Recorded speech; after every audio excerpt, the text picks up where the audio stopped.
Hey everyone, welcome back to M&M IELTS. This is Manmohit.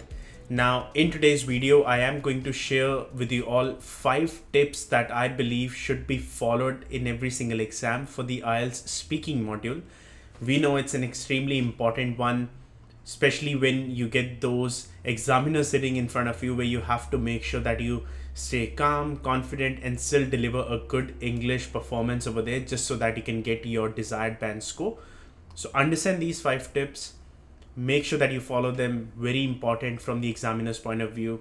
Without wasting any further ado, let's understand what those are. So number one is focus on the English, not the facts. I've seen many times students, they make this major mistake, and that is that they try to make their content sound as true as possible, as in like they make sure that whatever they are saying, it is actually true in the real world, that if someone goes and google that, those facts should match. In the IELTS exam, no one cares, even the examiner, even if examiner feels that you're lying, or even if the examiner feels that that information is incorrect, that does not impact your band scores at all. Even if you say that, for example, the football World Cup is going to happen in 2022. Even if you say that the soccer or the football World Cup is going to happen in 2023 or 2024, even if that's like a general kind of knowledge, no one is going to judge you based on that, that his grammar, or let's not the grammar, but his general knowledge is not good enough, and deduct marks based on that. That never happens. What examiner is looking from you in the real exam is that what sort of command do you have over the English language, and that's exactly what they're there for. They do not care about the facts. Even if they feel that the information is wrong, they will not bother about it. As long as they get all their boxes ticked, they are going to be more than happy with that one. So that was my tip number one.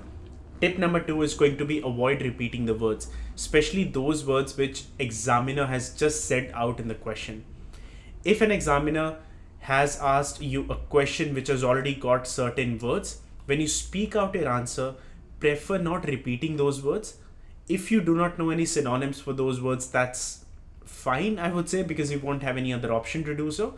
But if you know the synonyms of those words, prefer speaking out the synonyms. That is such a great deciding factor in the real exam. If the examiner listens those words from you, if the examiner hears those words from you, that you said something in place of something, for example, they say, what's more important to you, this or that, and you say the most significant thing to me is, instead of important, you said the word significant. So if you try using those synonyms in the exam, examiner would feel that you definitely have a good command over the English language, that whatever words that they're throwing at you, you already know the different synonyms of that.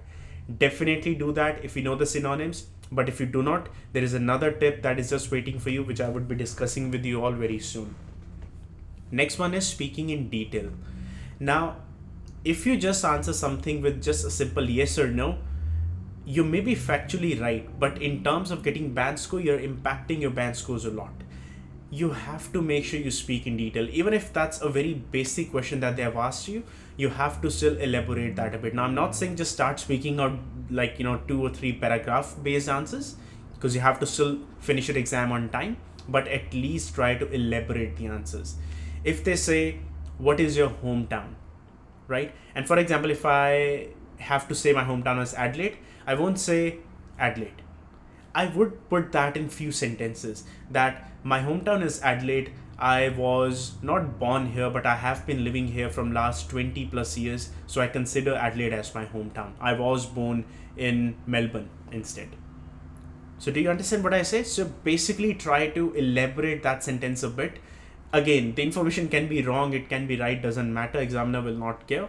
But as long as you can demonstrate to the examiner that you have got a good command over the English language, you should be all good.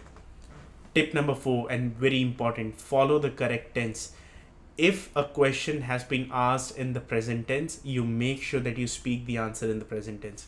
If a question has been asked in the future tense, you make sure you follow the same. Same goes with past. Something like if they say, if a question is in the past, or let's say, what have you done in terms of your study, right? A very general question that they can ask. Now, you can't answer that I study this. because that will change. Now you can include the present tense, but only after you answer that question in the past tense first. What have you studied so far? If you haven't studied anything in the past, then you still have to say, I haven't studied anything in the past, but right now I'm studying this. If you do not cover that past tense, that simply means that you did not answer that examiner's question. In return, you will lose your PAN score for that. So whatever tense the question was asked in, answer that question in that tense first. Afterwards, yes, you can even say, I will be studying this in the future. You can even include the future tense. That's absolutely fine, provided if you have answered the question in whatever tense it was asked from you, from the examiner.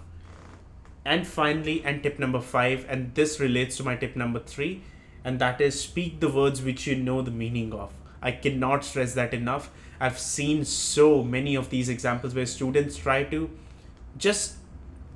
sound a lot fancy and speak those words which they don't even know the proper meaning and application of. Examiner, there is a human being, not a computer. If you try to fake yourself and speak certain words which you do not even know the meaning of, it's game over. Examiner will know that you have memorized a couple of words which are just trying to fit in wherever you feel like, and you will lose a lot of PAN score because of that. So yes, if you're aiming for a, let's say, IELTS 8 or IELTS 9 or IELTS 7.5, something like that, then yes, you do have to demonstrate that you have a good command over the language, and also you do know a good set of vocabulary words that you can use. But then it's better to not speak a word than speak a word which you do not know the meaning and application of. Like I said, yes, you have to have a good set of words. If you just speak out the simple words, you cannot expect like an IELTS band score of 8 or 9 in the speaking module. So you have to demonstrate good words. But then if you use the words in a wrong way, that actually impacts your band score rather than gaining you any other band score. So these were the 5 tips that I wanted to share in this quick video. I hope they were helpful. If you have any sort of questions, like we say in the other videos as well, do make sure that you put them down in the comment section below.